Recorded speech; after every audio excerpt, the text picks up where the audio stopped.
E até agora, nessa terceira edição, assim, avaliando as outras, nesse final de segunda edição, né? Como é que tem sido em termos de resultados, assim, que vocês já bastante puderam positivo, ter de concreto? claro, Assim? é bastante positivo também.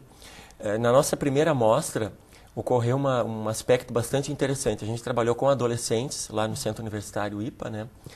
E aí, o que aconteceu? Os adolescentes diziam o seguinte: olha, eu não gosto do filme gaúcho porque os atores não são bonitos. Eu não gosto do filme porque as paisagens não são bonitas. Então, por exemplo, em termos de dados, ocorreu uma comparação que é natural, eu entendo, uma vez que se trata de um público adolescente. Eles compararam o cinema gaúcho com o cinema norte-americano. Então, para nós termos uma ideia, um orçamento bom de um filme brasileiro é 18 milhões de reais, 20 milhões de reais. Tá? Até o Nosso Lar, esse filme de temática espírita, foi em torno de 20 milhões. Um filme barato norte-americano é 180 milhões de dólares. Então, não tem como comparar. Mas como surgiu essa comparação, inclusive eu já levei isso para congressos, né, no Brasil, para justamente explicar essa modificação, né? Nós temos, então, uma comparação desse público-alvo adolescente que ocorreu, mas uma comparação que não diz do cinema gaúcho, né? E eu comecei também a trabalhar com a ideia do gosto e do belo, que são duas categorias de análise, né? Também, porque uma vez em que o meu público-alvo diz assim, olha, eu não me interesso pelo cinema gaúcho porque os atores não são bonitos, então isso é do belo, né? Ou então, olha, eu não gosto das paisagens porque só mostra a salida do campo.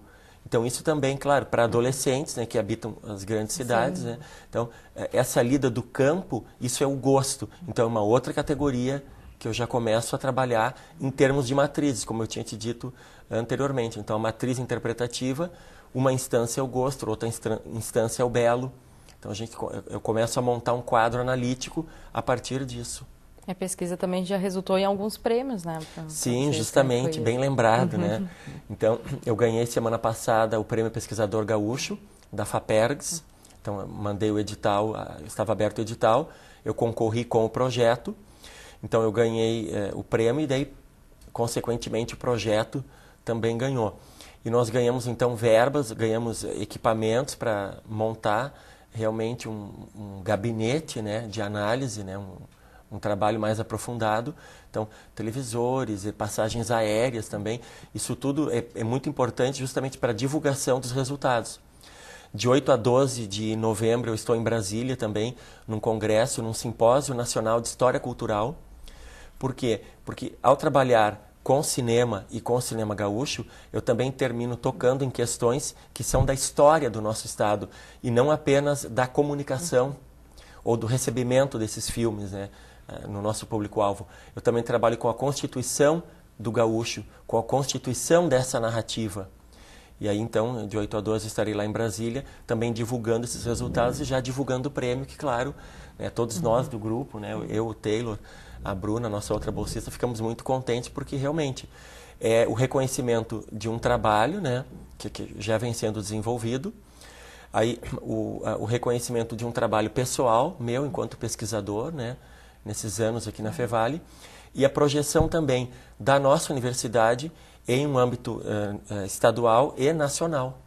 Então, a Fevale também termina ganhando, né, este prêmio que é de todos nós, né? É um prêmio que é o nosso trabalho, o nosso reconhecimento, Exatamente. né, Taylor? E a partir desse prêmio, dessa valorização, como é que vai ser o próximo ano de pesquisa, sim. né? Vocês que estão trabalhando nisso. O bom disso, né, Taylor, é que é mais trabalho, né?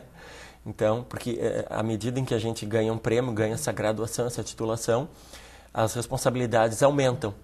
Então, a partir do ano que vem, nós vamos entrar então em contato com essas outras universidades para tentar fazer esse mapeamento, essa cartografia desses estudos de cinema e dessa mitologia, dessa mitificação do gaúcho aqui. Então, é toda uma projeção que se abre, né? É uma possibilidade de crescimento do projeto e da Fevale, uma vez que o projeto, né, está vinculado aqui à nossa universidade. Então, vai ser bem interessante, é um ano que promete trabalho, né, mas também muito prazer, né? Exatamente, a gente vai ser bastante divertido trabalhar com essas questões, né? A gente tem sorte que a gente trabalha num campo de pesquisa que é muito interessante. A gente não tem tarefas maçantes lá. É tudo divertido. Até desde a coleta de dados, ver o que as pessoas estão dizendo, até desenvolver um artigo, descobrir coisas novas. Essa questão de construção do imaginário que, enquanto público, a gente não percebe. Como pesquisador, a gente começa a ter uma visão totalmente diferente, né? Também é legal poder mostrar para as pessoas essa visão, surpreender os outros com o nosso trabalho. E um trabalho, uma pesquisa acaba sendo diferente da outra, né? Mesmo, de repente, seguindo os mesmos moldes. E assim, o recebimento vem sendo interessante, né? As pessoas vêm conversando conosco, olha que interessante o projeto, eu não sabia que funcionava assim, que bacana. Então, vários, seja por e-mail, seja no blog também, né? Exatamente, pessoas entrando em contato, dando a opinião delas, porque é interessante ver a opinião das outras pessoas, né? É interessante tentar entender essa construção que o público tem sobre o cinema gaúcho, como que ele vê a construção do imaginário dele, comparar com a nossa pesquisa, entender de onde que surgiu isso. Acaba tendo uma visão diferente. Claro. E depois, outro aspecto importante para ser ressaltado é que enquanto gaúchos, então o gaúcho ele é muito apegado a essas tradições. Eu costumo dizer assim, em congressos que o gaúcho ele faz um marketing pessoal gigante, é um marketing excelente. Então, qualquer estado em que eu viajo, em função do projeto, as pessoas dizem, e daí gaúcho, mas bate. Então, nós temos um marketing, desde a Revolução Farroupilha, já muito bem estruturado. Então, esse projeto nosso sobre cinema, ele também vem ao encontro disso. Por quê? Porque as pessoas terminam aprendendo e conhecendo outras facetas da cultura gaúcha que até então elas não conheciam. Então, isso se torna importante, né, em termos de divulgação, e aí por isso o blog valorização também, mesmo, né? Porque valoriza as questões da nossa terra, valoriza então o chimarrão, valoriza o mito do gaúcho, porém a partir de uma outra leitura. Né? Eu não preciso ficar fixado numa mitificação do início do século, né? E até anterior, se formos pegar a Revolução Farroupilha. Né? Então, é um outro olhar. E isso se torna interessante, as pessoas estão interessadas, procurando saber, procurando se informar mais. E isso só nos motiva, né, a trabalharmos mais, a lermos mais, a aprendermos mais também, justamente para divulgar esses resultados, né, nas mídias. Então, um sucesso para vocês aí no próximo ano. E eu preciso encerrar o nosso Dia com a Ciência de hoje. Tá bom, muito obrigado. Obrigada agradeço, pela participação de vocês. Agradeço também, e o projeto como um todo agradece, e esperamos aí, né, contatos no nosso blog, né? Exatamente, posso dizer o claro, nome de novo rapidamente? cinegaúcho.blogspot.com. Que nem eu falei, todo mundo pode participar, ajudar a construir o nosso espaço lá. Críticas e comentários. Exatamente, né? E a gente agradece a oportunidade de divulgar o nosso projeto e convida todo mundo que quiser participar, acessa lá e participa com a gente e entra em contato. Perfeito, muito obrigada a vocês. Obrigado mais uma vez. E o Dia com a Ciência de hoje, então, fica por aqui. Na próxima semana, nós voltamos com mais projetos desenvolvidos aqui na Fevale. Até lá, tchau!